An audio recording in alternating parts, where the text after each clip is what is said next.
혹시 이런 경험 없으세요? 나는 분명히 원칙을 지키려고 한 건데 오히려 더 중요한 걸 놓쳐버린 경험이요.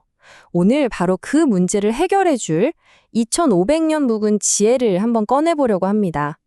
복잡한 요즘 세상에서 어떻게 균형을 잡아야 할지 그 해답을 아주 쉽고 명쾌하게 알려드릴게요. 혹시 여러분도 완벽해야 한다는 생각에 사로잡혀 본 적 없으신가요? 아주 사소한 규칙 하나하나에 얽매이다가 정작 진짜 중요한 목표, 그러니까 더 큰 그림을 놓쳐버리는 그런 순간 말이에요.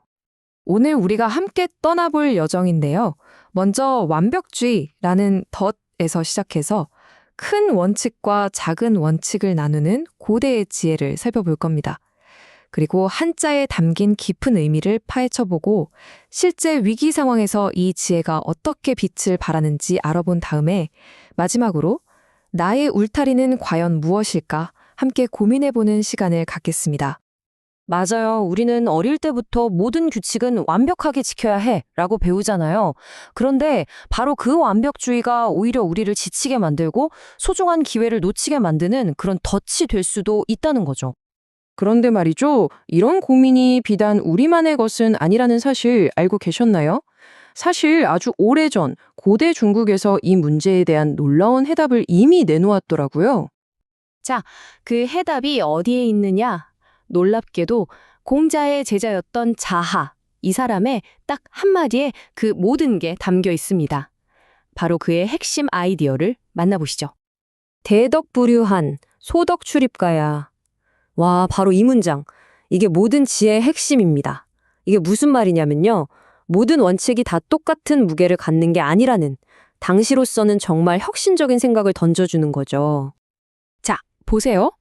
대덕, 그러니까 큰 원칙은 우리가 절대로 넘으면 안 되는 저 단단한 가드레일 같은 거예요. 정직함이라던가 인간의 존엄성 같은 거요. 반면에 소덕, 이 작은 원칙들은요, 강물처럼 상황에 맞게 유연하게 흘려보낼 수 있다는 거죠. 뭐 회의 방식이나 사소한 절차 같은 것들이요. 그런데 이 지혜의 놀라움은 여기서 끝이 아닙니다.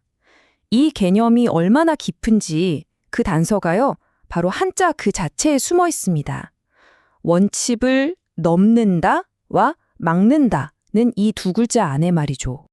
먼저 넘을 유자를 한번 보세요. 발이 어떤 경계를 휙 넘어가는 모습이 그려지지 않나요? 정말 기가 막힌 표현이에요. 이게 바로 대덕이라는 가드레일을 부수고 넘어가는 그 위험한 행동을 눈앞에 보여주는 겁니다. 이건 우리를 가두는 감옥의 벽이 아니에요. 오히려 우리를 안전하게 지켜주고 질서를 만들어주는 그런 구조물. 다시 말해, 우리의 핵심 원칙을 상징하는 거죠. 그러니까 핵심은 바로 이거예요. 너무 딱딱하지도 너무 흐트러지지도 않게 그 사이에서 균형을 잡는 중용의 길을 찾아야 한다는 겁니다. 자, 그럼 이 멋진 철학이 실제 우리 삶의 위기 속에서는 어떻게 작동할까요? 아주 흥미로운 두 가지 이야기를 통해 한번 알아보겠습니다. 하나는 개인의 실패, 다른 하나는 공동체의 운명이 걸린 이야기입니다. 먼저 지수라는 친구를 만나볼게요. 아주 재능 있는 학생이었는데 자기 실력을 너무 믿었던 거죠. 그래서 결국 음악 경연대회에서 정말 뼈아픈 실패를 경험하게 됩니다. 지수가 여기서 뭘 깨달았을까요? 진짜 넘지 말아야 할 대덕, 그 가드레일은 바로 자기 자신의 실력을 솔직하게 인정하는 거였어요.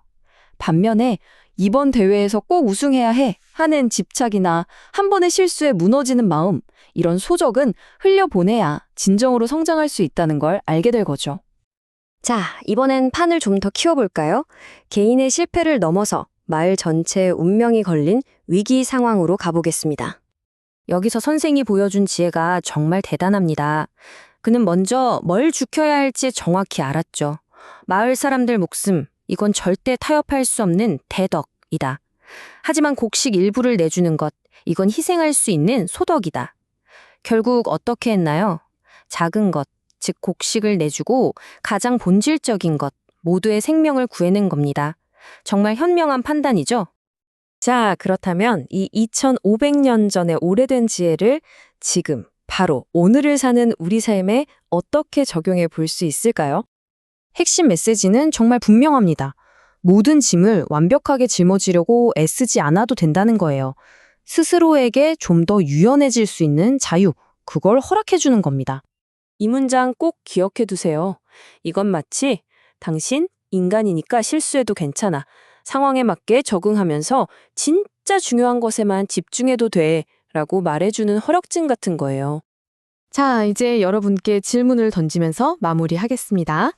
오늘 여러분의 삶에서 조금은 경계를 넘나들어도 괜찮을 것 같은 작은 원칙은 무엇인가요?